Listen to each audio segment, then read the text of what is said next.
Youth, khususnya untuk segmen sekolah 12-19 tahun, yaitu Loop Musik. Ya.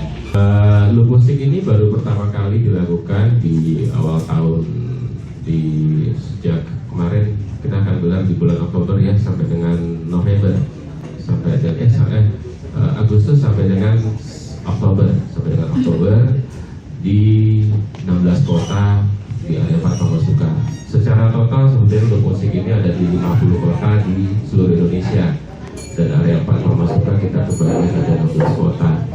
Adalah merupakan suatu rangkaian program di mana untuk mendorong kreativitas dari anak-anak muda, khususnya anak sekolah, agar mereka bisa berkreasi, bisa membuat sesuatu yang bermanfaat dan positif untuk dirinya dan juga untuk sekolahnya.